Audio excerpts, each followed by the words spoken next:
Good evening. I'd like to call to order the City of Haslet's Planning and Zoning Commission meeting. Today's date is Tuesday, February 25th, 2025. The time is 6:30 p.m. and we do have a quorum present. This evening we'll begin with a few items of community interest.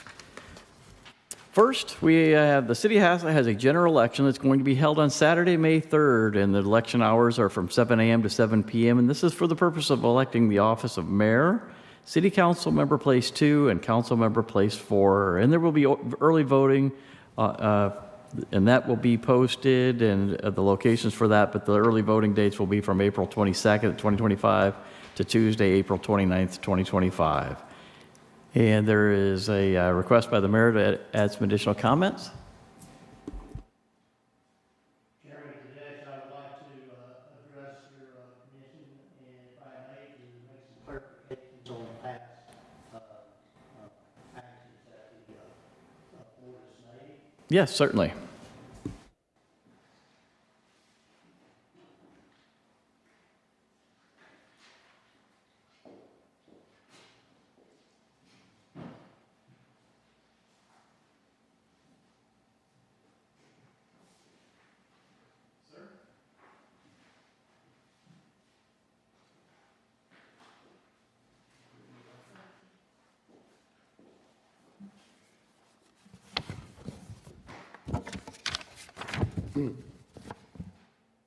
Commissioners, the first point I believe it was at this meeting of December 17th at the CIAC, which is you,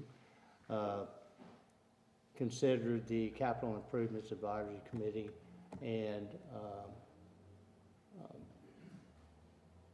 Beltiff and Associates was here representing that.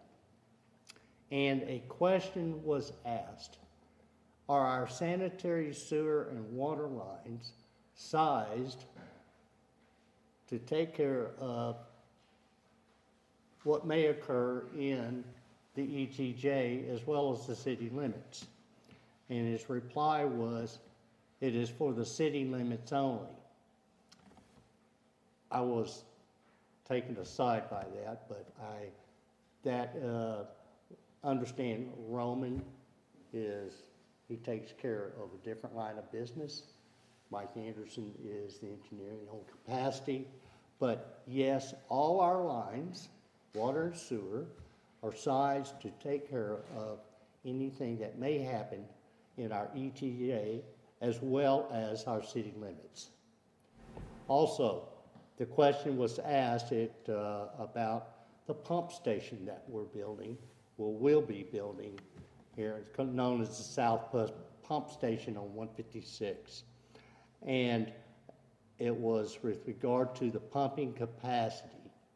And the reply was, well, when the building is being built large enough to accommodate future pumps when they may be needed. Well, this build will receive those pumps. There will be no new pumps. These pumps, there's 3 of them. I believe 2 of them are at 125 horsepower. The other one's at 50 horsepower, and they're ran off variable frequency drives, VFDs. And of course, there's sensory technology in the lines, in the water lines. That's what they're for, to take care of our growth. So these, the sizes that are being constructed, as well as the pump house, addresses Haslet's ultimate population. Those are great clarifications. Thank you. I remember I asked one of those questions, and I appreciate you clarifying that. So I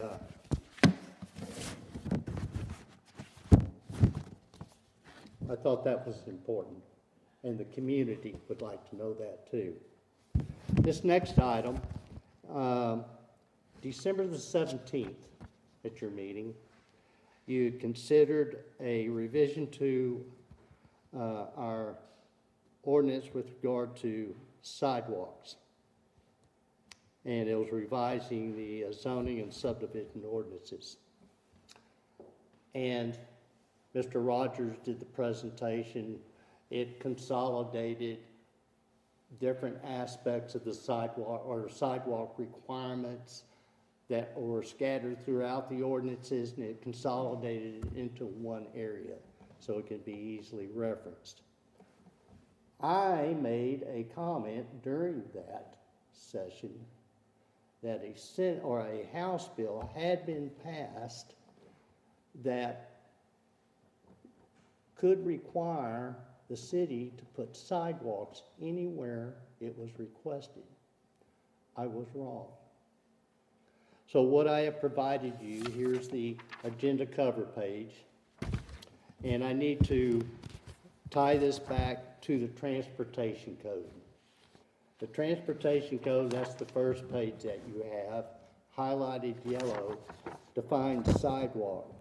Sidewalk is a portion of the municipal street. That's an important concept. All right. The next page. This is House Bill 1246. And I happened to be monitoring back at that time, which was well before this meeting, but multiple bills. And there were two of them associated with this. Nonetheless, House Bill 1246, and you got a copy of it. It did not pass. It has language in there that would have opened the door for anybody in any area to demand what everybody else has. That's what that is. So a companion bill, they call it a companion bill, was Senate Bill 369, 369, and it did not pass. Yes. It did not pass. I'm just making, I had said a bill had passed. I'm clarifying tonight, the bills I was making reference to were these two bills, and I'm clarifying they did not pass. Yeah. All right. The last document that I have in here is Senate Bill 2038, which did pass, but it hadn't got anything to do with sidewalks. This gave the authority of landowners to remove themselves from our extraterritorial jurisdiction. This is that bill that did that. So my point being, if my comment that a bill had passed that affected the sidewalk requirements throughout our city or any other city, if that affected your decision-making capability on recommending this ordinance change, I will bring that ordinance back to you for your reconsideration. So if you will please let me know, please let me know if you have my contact information, and that way you're not talking among yourselves on this and keep you out of trouble with regard to the Open Meeting Act. Just let me know, and I will have it on your next PNC meeting.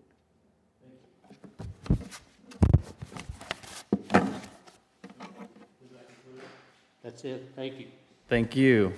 All right, moving on. We're moving to our consent agenda. We have our meeting minutes from our January 28th, 2025 meeting for review and recommendation for acceptance.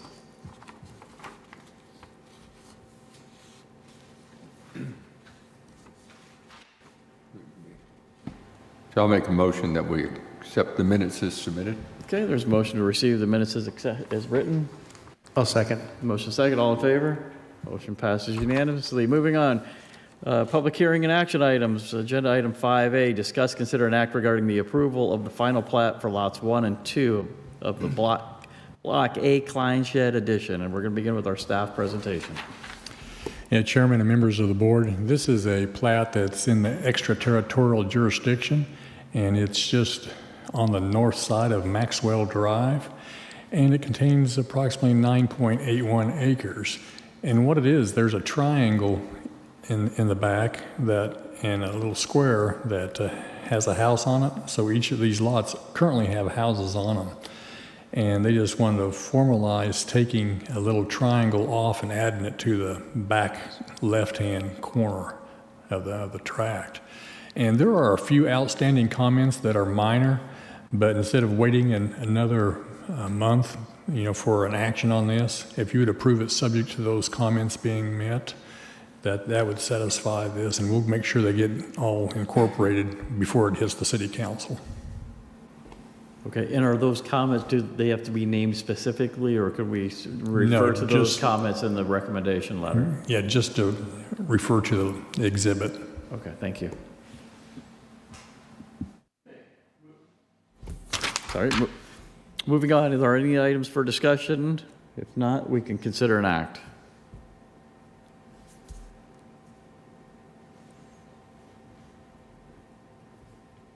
I'll move that we recommend approval of the final plat for lots 1 and 2 Block A Cline Shedd Addition with that the comments that are made on the plat right now be included in the final plat.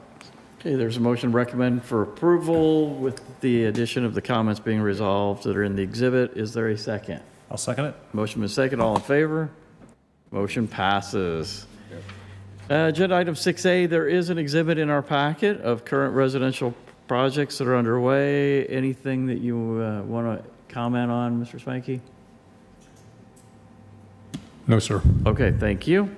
We did not need an executive session this evening and don't need to consider any actions from that. And are there any items for our future meetings that we need to plan for or discuss at this time? No, sir. There's nothing pending. Of course, that's subject to change tomorrow. Yep. Okay. So, And we do know at the request of the mayor, there are going to be other topics that are going to be brought before this group. So we should make sure that we're prepared for some longer meetings than what we had tonight, and just be mindful that when these things come up, we have a great opportunity to contribute to our city. So read, prepare. If you see things on our agenda, make sure you think through it before you get here so you have a clear mind on what's before us. Okay, and at that, our meeting is adjourned. And the time is 6:42 p.m.